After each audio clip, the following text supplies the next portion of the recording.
vibe. I mean, I'm in sales, so Yeah, exactly. we Same have here. to be. Yeah. They're both extroverts, that's for sure.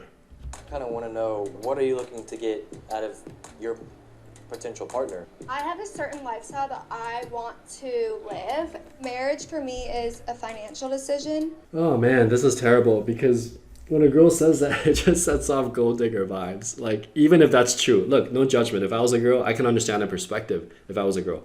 But you don't say it like that. Making enough money that was reasonable, I would walk away. That's terrible. It's terrible because she's missing the whole point of a relationship. And his value is more than the money he brings in. Okay, it's so much more. Her value is so much more than how pretty she is. And she's just not getting that. It's very obvious. I think it's the first time I've said that out loud. I highly, highly doubt that it's the first time she said that out loud. I don't think Hunter's ever heard me say that. People are like, oh, you don't necessarily have to have that much money. I'm like, no, you do. I don't think I'm the man that can fulfill all of her needs she's looking for. I think she just doesn't know how to date.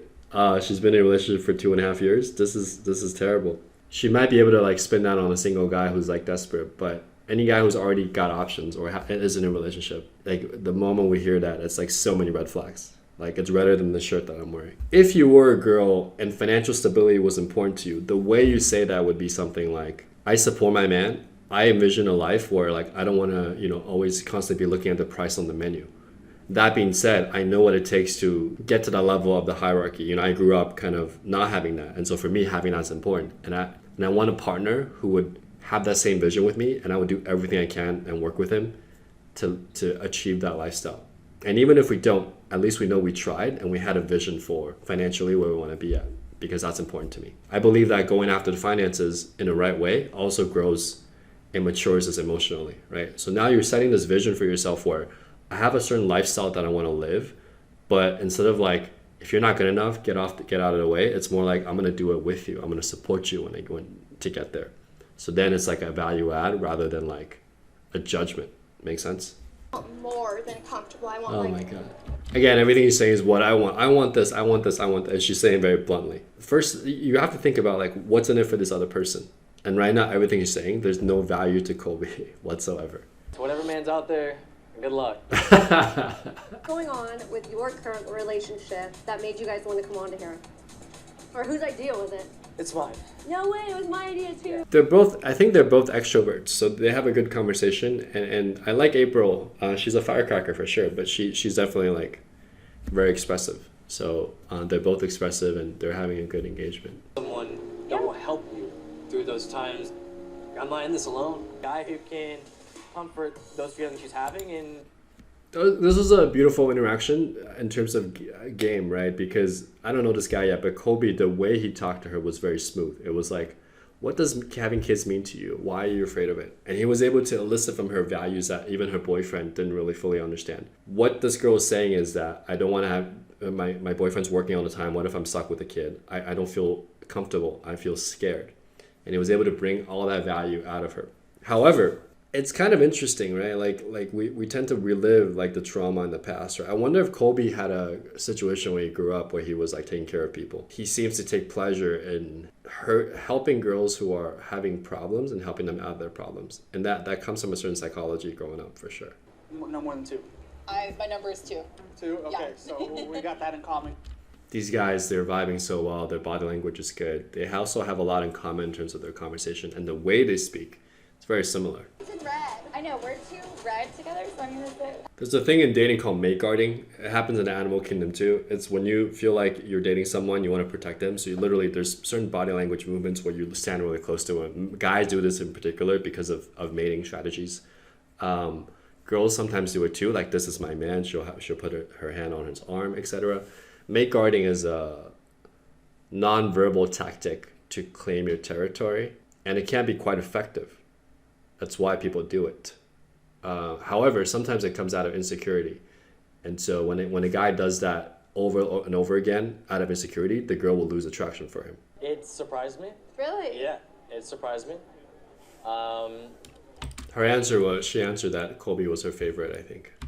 Don't think I would see a future with you in marriage. He's honest. I'll give him that. I would have said something like, I think that if you married me, like based on what I know, and I don't know you quite well yet, that it would be a disservice to you because we actually have quite different personalities. So I would have framed it in a way that like benefited her by not being with me. From what we had today to like, But I can't see a future.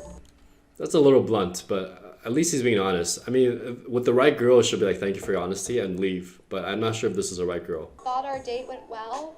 Clearly, it was all lip service, bullshit.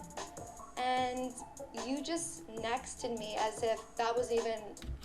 One of the things that will really, really stunt your dating skills improvement is the concept of blame. So you have to take responsibility for like how am I coming across to other people, and is this a pattern that's happening over and over again? Maybe one person just had a bad date, right? But every lesson, every interaction that I have, is like, what did I do that could have contributed to that interaction or that particular reaction? And when you take ownership like that, then you have the power to change. But whenever someone rejects you, you're just like, that's BS, or like, you know, they're just like this, then you're just putting the onus on the other person. But really you're hurting yourself, because what you're doing is saying it's not my fault. And so I don't take responsibility for how I come across to people. And that's dangerous to self-development because it stunts your growth. I think it was rude, and I thought that you were a huge asshole for saying that. I really have nothing else to say, honestly. Yeah, me either. It takes two to tango. Sometimes you meet people that just like do everything right, but in most cases in reality shows it takes two.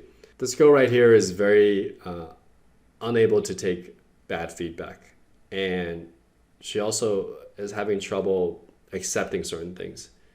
This guy Colby, right, reminds me a lot of me when I was younger. Just very stubborn and very direct to the point. Now, there's nothing wrong with being direct, because in this case, this girl is just not getting it right. But you want to like reduce your number of enemies, you know, in any game. So it's like a game as in like they're on the show, right? But even that is more of an empathetic thing, right? It's like, hey, I understand, like I was a little abrupt last night. I'm sorry, I can see you're upset. Like, really apologize for that. Perhaps I'd like to get to know you, but I don't want to waste your time, because I feel like we don't have that connection. And if you were to continue this, it would just be, you would be losing out with your time with other people that might be more suitable for you. So I think he could have framed it a little softer with his tone. Those reservations and really understand why you feel that way, because I felt that way. So she was very hurt by his reaction, and she started, you know, letting other people feel it. So that's a very unhealthy thing to do. But also Colby is like brutally honest, and brutal honesty. It's a level. It's also a form of selfishness if you think about it. If we got married, I would want to make you feel like the perfect girl ever. I think this guy's a business owner. We're starting to see a little bit more of him. You know, I do have entrepreneur clients, so I'm not saying that they're all the same. But this guy, I think he's very logical, right? In the way that it's like a entrepreneur is like, what are the boxes I need to check on my to-do list to get to the next step, right? He's always trying to solve a problem logically. And I think that's what's going on here.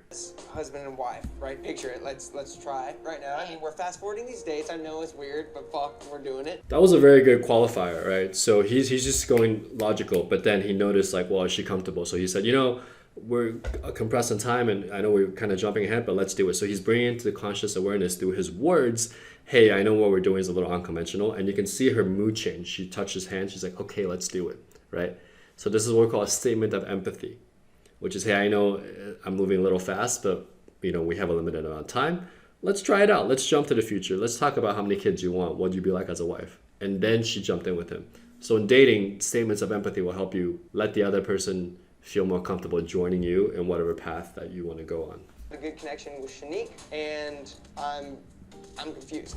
I think this guy will be a great salesperson. He's very, very like boom, boom, boom, and he's very logical. He hits on, but I mean, this is just my opinion, man. I could be wrong, but I think one of the things he doesn't understand is that attraction is not a logical choice. It's an emotional one. You can have everything agree on logic, but underneath the emotional connection, if that's not there, even if the logic lines up, right? People, they don't feel that draw. It doesn't happen. It's a very common mistake that business people make, because the same things that got them success in business actually hurts their dating life, right? Trying really hard until the deal closes, not giving up, right? Over and over again. Logical, data-driven arguments, being very purposeful, trying to find a solution to the problem that she's talking about when the real problem is unsaid, right? When she really just wants you to listen. He's like always looking for a solution. A lot of engineers are like that. So So I think he's that type of guy, and I don't think his draw will be as strong because of that.